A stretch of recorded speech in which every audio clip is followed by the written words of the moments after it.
guys remember that time that I was in Dubai with Peter and Epidemic Sound? And I was leaving my hotel and I was all being smart, you know, I'm doing a dummy check, making sure I didn't leave anything. Quick check of the room to make sure I didn't forget anything. A dummy check. Well, apparently I forgot something. When we left, I forgot my Canon 1DX Mark II charger at the hotel room. Now I realized it when I got home and I thought to myself, well, that sucks. I'm gonna have to pay $100 and buy a new charger. Went on B&H, went to order a charger and I was like, $350 American?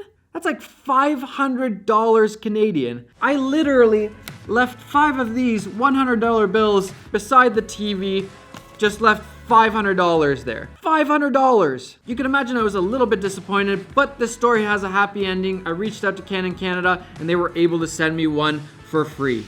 Thank you, Canon Canada. You saved me a lot of money. Now, some of you, or maybe even a lot of you, are probably thinking one of two things, or maybe even both things. The first thing is $500 for a charger. You're having the same reaction that I'm having. And yeah, it's the most professional DSLR camera that Canon has, so of course their charger is gonna be a lot too. They're gonna cost an arm and a leg. That's just how it is. It's not gonna be cheap. But the second thing you might be thinking is, well, it must be nice for you to get free stuff. I have to pay for all of my gear. You're thinking that I have to work super hard and struggle just to afford something like a Canon M50. So I want to go back in time to, I think it was 2015, it might have been 2016, but let's say 2015, way before I had ever even thought about making a YouTube channel, and I was about to buy the most expensive thing I had ever bought in my life. The Canon C300 Mark II. This camera right here, when I was looking at it, was $20,000 Canadian. Now, when I did make the decision, I got $4,000 off of it, so it was $16,000 Canadian. $16,000. Not to mention, that didn't come with all the batteries and accessories that I still needed to buy.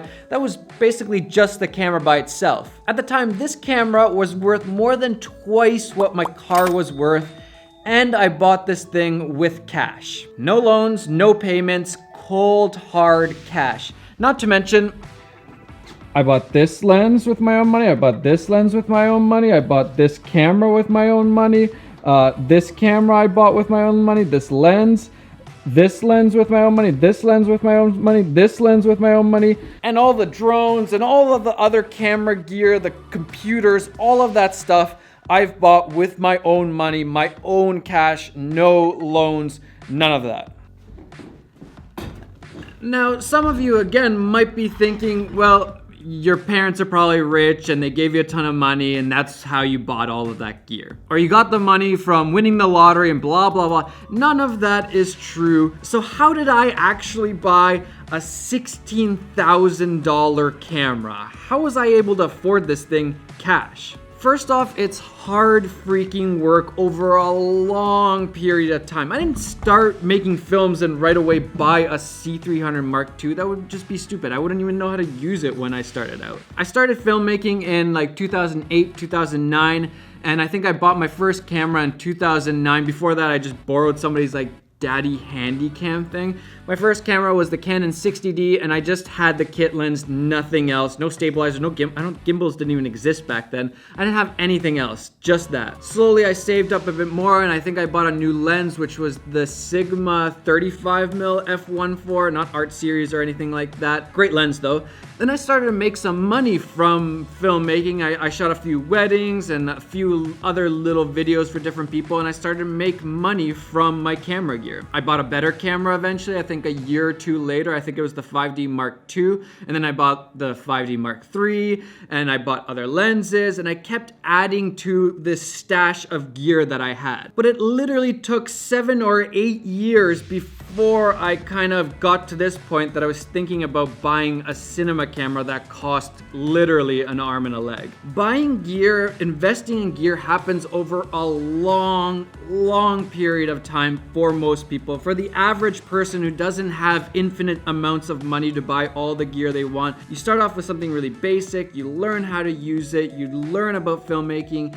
you start making some money from it, and then you start building your equipment as you learn learn and you make money, and just keep repeating that until then maybe you're thinking about buying a $16,000 camera. So it does not come overnight. It will take a lot of time, hard work, saving your money, and using your money really wisely. When I got paid for those first videos, I didn't just take that money and buy clothes and buy a whole bunch of random stuff. I bought more camera gear. I reinvested that money into myself and my filmmaking career. Like I mentioned, when I bought this camera, it was literally worth more than twice what my car was, because this is where my priorities lied, not with fancy cars or having all the different gadgets, the cell phones, the TVs, all of that stuff. I cared about filmmaking, and so I used my money for filmmaking. I worked hard and I saved up and I spent my money wisely. So many people, they make money and they just spend it immediately. They go out for expensive dinners, they go out and party, they buy cars, they buy clothes. They just spend all of it. But if you really want to afford a camera like this someday, you're gonna have to be strict with your money, and you're gonna have to figure out where are your priorities. If your priorities are with having fancy clothes and that kind of stuff, then sure, spend your money on that. But if you want to be a filmmaker, if you want to be a legit filmmaker and you want to buy a beast of a cinema camera, then you're going to need to make this your priority and spend your money on this instead of all of that other stuff. Also, my dad always tells me this, is that everything you buy has a cost to it. There's a negative side to everything you own. For example, you buy a car, now you have to maintain it. You have to take care of it, something breaks down, you have to change the oil. There's a whole bunch of maintenance. You buy a fancy car, maybe that adds to the headache. Now if you get a scratch on it, it really sucks, or if somebody bumps it a little bit, it's gonna be really painful because it costs a lot of money to fix that stuff. So even with camera gear, don't just buy all of the camera gear, buy the right things. Be really wise with the things that you're buying, because there is a downside to everything you own, and some of that camera gear can just be a burden financially, and in other ways like having to carry big heavy cameras. Everything has a cost to it. Spend your money wisely and be a minimalist. That's probably the best advice I could give you if you want to buy something like this someday. And lastly, smart business decisions. The reason why I was okay with investing the most amount of money that I've ever spent on anything on this camera, because I knew that it was going to be a smart business decision for me. At the time, I was DPing a lot, and I knew if I bought a camera, a legit camera like this, before this I only had, I think, like the GH5 or something like that. If I bought a legit camera, I could then rent it out to the productions I was on. Like I mentioned in the video on how much to charge for your filmmaking, I could then add a day rate for my camera package onto my normal day rate. And with that money, usually it was around 300 or 500, somewhere in there, for this camera package.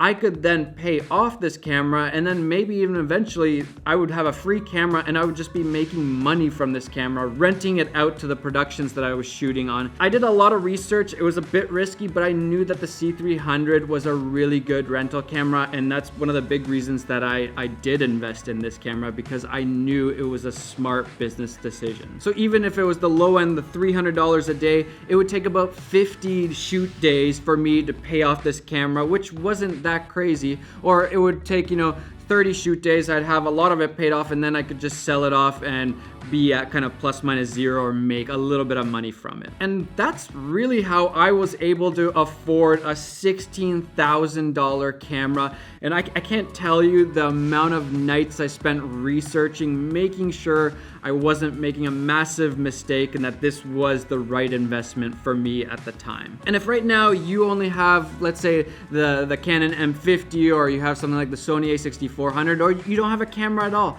don't worry, it takes a lot of time, and I find it kind of builds momentum too. The first couple cameras are really painful to buy, and it feels like you're spending so much money, and then you start making more and more money from the filmmaking, and it's easier to justify something like this camera. So don't worry, with hard work, being wise with your money, and making smart business decisions, I know that you will someday be able to afford whatever the camera that you're dreaming of right now is. I believe in you. I also got some new camera bags sent to me. These ones are by Wandered, I think that's how you say it. Usually I just have like the normal boring old camera backpacks, but these are kind of like more multifunctional camera slash everything else bags. But you know me, I have a lot of bags and I kind of want to stick to being a minimalist, so I'll probably just give these away. But thanks guys, appreciate it. Matt, you want a bag? Yeah.